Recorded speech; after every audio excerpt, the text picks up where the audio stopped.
Hello, my friends. Hello, and welcome once again to Stately Vaughan Manor, where Roger and I have returned because it's Wednesday. That means it's Epic Comic Book Wednesday. Every Wednesday, we'll talk about a certain comic book, graphic novel, or comic book subject. Steve Donoghue over on his channel will talk about the same comic book, graphic novel, or comic book subject.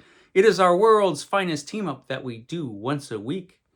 And this week, we're talking about my favorite Marvel superhero. My favorite Marvel comic book is the Fantastic Four, but my favorite individual Marvel superhero is Captain America. And today we're talking about Captain America to Serve and Protect, this is a great trade paperback here. It's awesome, and it's a fantastic series of comic books collected here, and I'm going to talk about them because there's a number of interesting things about this book and Captain America at this time. To go back in time to Captain America in the 1990s. So there was a time when we had a writer named Mark Grunewald who wrote 137 Captain America adventures. He had been on Captain America for years and years and years and years. He'd been on Captain America forever, Mark Grunewald writing Captain America. But there came a day when he had to stop. I don't know if they just dragged him away kicking and screaming, or if he just decided it's time to retire. But Mark Grunewald finally came to the end of his run with this comic book, Captain America. And this is number 443. And I was a loyal reader of Mark Grunewald's Captain America. It could get a little silly. I mean, this is the run where Captain America became a werewolf. And there was some other, goofy things going on. But altogether, it was an entertaining comic book. And I love Captain America, and I read every issue of this. But like I said, eventually it came to an end. And so what was going to happen after this issue? I remember really wondering, okay, what's going to happen with Captain America now? Well, I need not have worried because we got a fantastic Captain America comic book with the wonderful creative team of Mark Waid and Ron Garney. Mark Waid writing the book, Ron Garney doing the artwork, and he just did a wonderful version. This was just an incredible run of Captain America. I mean, it was just fantastic stuff.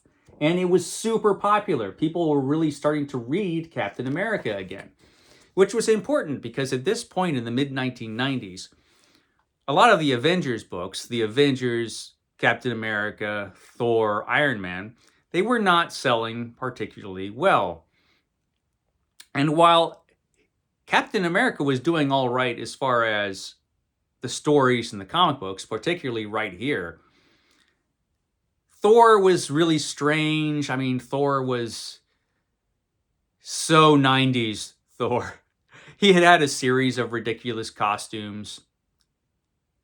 I mean, I think by the end, he was just wearing spandex pants and no shirt with hair down to his ankles. It was very peculiar.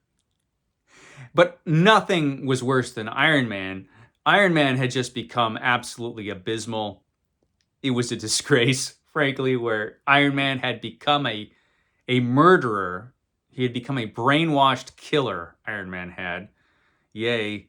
And then because of this, he was replaced by a teenage version of himself.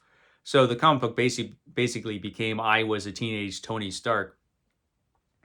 And it sucked. It just sucked terribly. So at that point, we did kind of want somebody to put Iron Man out of his misery. Fantastic Four was not selling as well either at the time. And so Marvel did a dumb thing. Instead of doing what they did on Captain America and getting a great creative team to revitalize the book and get great word of mouth, they decided to farm out their characters to some of the creators who had formed Image comic books because they were really popular, those guys. And so they took the Avengers and the Fantastic Four out of the Marvel universe. And gave them to these image creators and had them create their own special universe. And this was Marvel's Heroes Reborn fiasco. And it was a disaster because they took this great comic book with this great creative team and turned it into this. And we got Rob Liefeld's terrible, terrible Captain America, which I've talked about before. It was awful. It was an awful comic book. So they took a great comic book that was doing really well and they turned it into crap. And it remained crap for, I think, like a year or something. However long the Heroes Reborn nonsense lasted. But Marvel came to their senses at last and eventually brought back our heroes in the whole Heroes Reborn initiative that happened, where they brought the heroes back, and they also brought back Mark Waid and Ron Gardner, thank goodness. And if I'm remembering at the time, a lot of the comic books, once they restarted at Marvel figured it out, and Thor became great. The run on Thor around this time was really awesome. I'll talk about that sometime in the future. I honestly don't remember what they did with Iron Man because I had stopped reading Iron Man. And even when Iron Man came back, I wasn't reading Iron Man. Fantastic Four was good, though. And Avengers was excellent. So, they did a good job when they brought the heroes back. And wonderfully, they brought back Captain America. And this is an instance, let me shuffle things around here, where I like the original cover better than the cover that they used for the trade paperback. They kind of over computer manipulated it, in my opinion, and took away some of the impact that this had. And I really like the original comic book better, actually, as far as the art is concerned. Now, this was a series of stories that was important in a few different ways. And one of the interesting things is that this is actually the first #1 issue that Captain America ever had.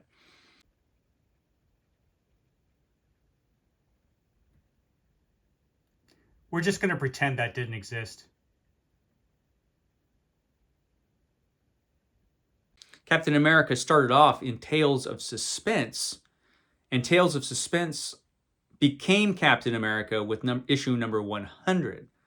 And so this is Captain America's first #1 issue. He's had a few since then, since Marvel loves to do #1 issues every couple of years and restart the series. But this was his first #1 issue. Ugh.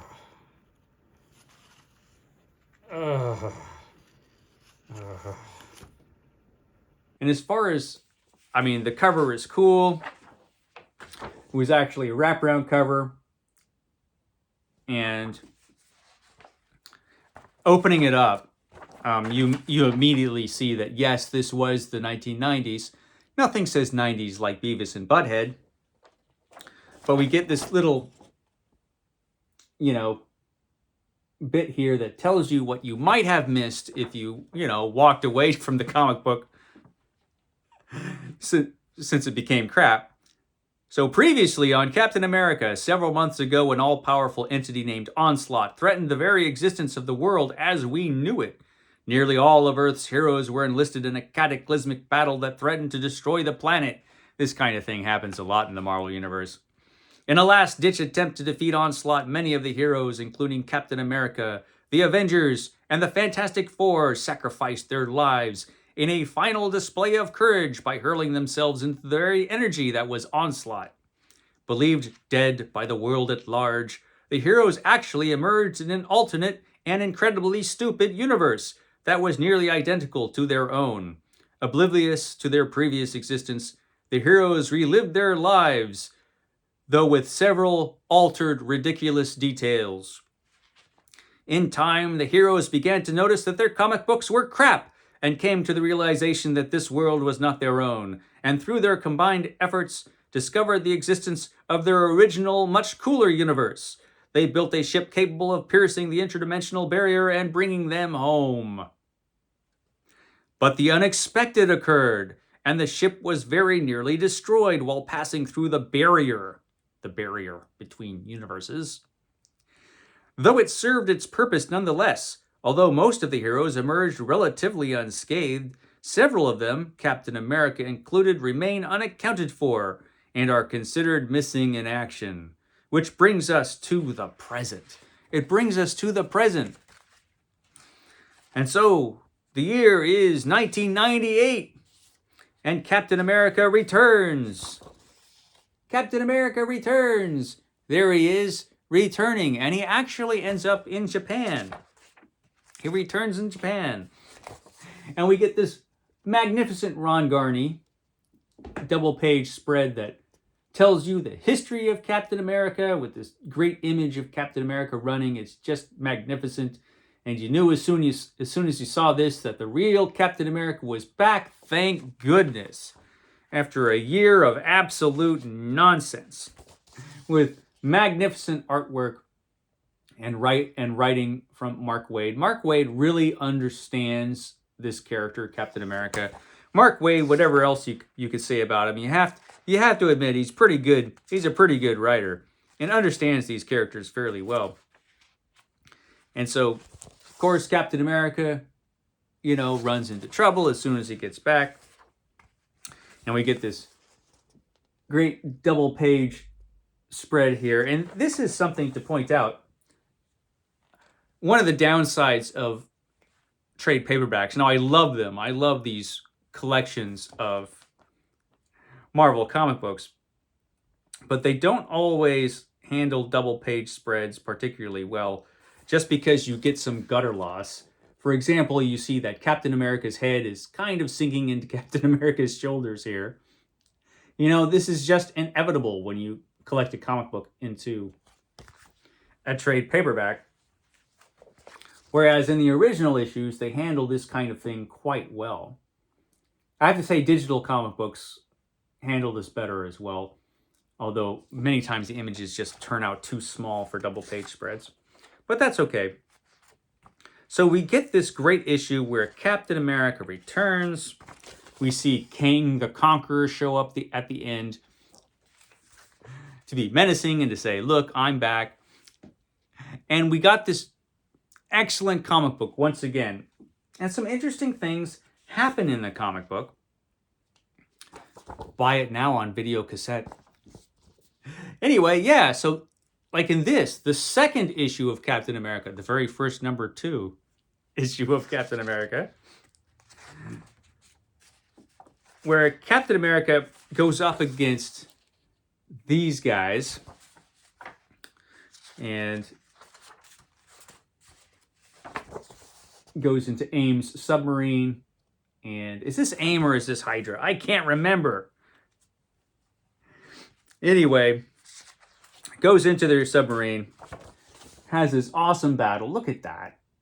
This comic book was just so cool. It was so full of action, as a Captain America comic book should be. Captain America should be full of action, and this one was. And he tosses his shield around. He's having a good time tossing around his shield. Yeah, this was great. But there is a scene where he escapes the submarine and loses his shield. He gets out of the submarine. He's rescuing this person, and his shield starts to topple down into the ocean. And we get this wonderful scene here where he's going down to try to get the shield, but then because of the water pressure, his helmet starts to crack. And it also happens to this person that he's rescuing, so their helmets are about to crack. If he was alone, he probably would have gone after the shield. But as it is, he has to let it go. He has to let the shield go. And you see him here just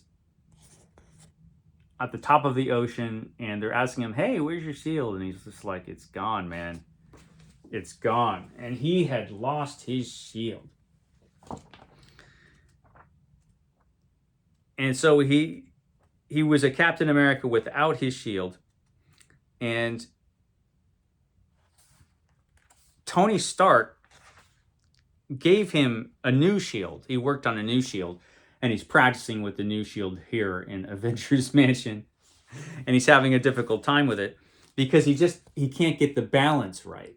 You know, he's got this new shield that Tony Stark tried to make as close to the original as possible, but it just didn't work. It just didn't work. And so what he eventually does, he ends up in a museum, and he gets rid of the old shield because he just lets it go because it's not working, and he grabs his original shield. He grabs his original shield, the one he couldn't throw. You can't throw this shield, but this was a version of the shield that he had when he first started as Captain America.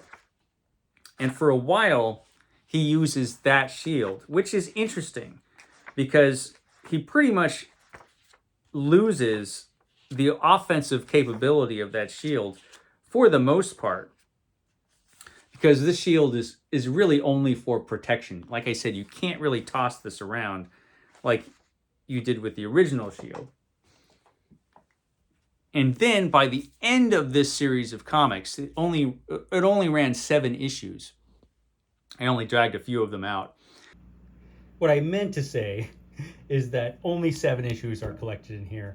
That the series did continue, and it was just fantastic.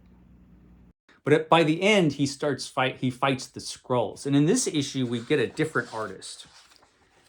This artist was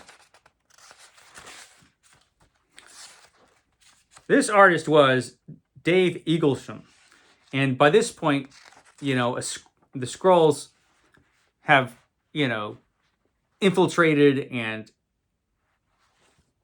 impersonated Captain America. Captain America lies. Look at this horrifying image. It's the Skrulls once again causing trouble. And Captain America has to go up against the Skrulls when nobody trusts Captain America at this point because the Skrull's been, pretending to be Captain America and, starts playing on people's prejudices, And so Captain America has to go and take him out with some help from the Fantastic Four. Look at that. That's just so cool. This comic book was so cool. It was so cool. And by the end, Captain America reveals to the world that it was the Skrulls, it was a Skrull. Gives a big speech. Makes people feel stupid for being asshats. It was a rather long speech. But by the end of these 7 issues, we get this image, which at the time, this ending, which at the time was a hopeful image. And, it was meant to be an inspiring image, gave us hope for the future. But looking at it now, it just seems tragic. And really places this comic book at the time when it was produced. And so we have Captain America looking inspiring and hopeful into the future, not knowing that in just a few years from the time that this comic book was produced,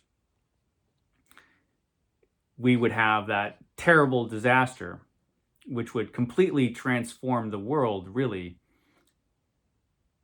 And it just makes this last panel, when you see panels like this, it always makes you, it always gets to me when I see things like this, with the 2 towers and everything looking all inspiring. And it's like, oh man, you had no idea, world, what was in store for you. But this was a fantastic time on Captain America. And it was such a relief after that abysmal Rob Liefeld run on the Heroes Reborn nonsense. It was great stuff. Hopefully they'll reprint these eventually in an Epic collection. I figure they will eventually. But for now, I think this is still available. I think it's got a different cover now.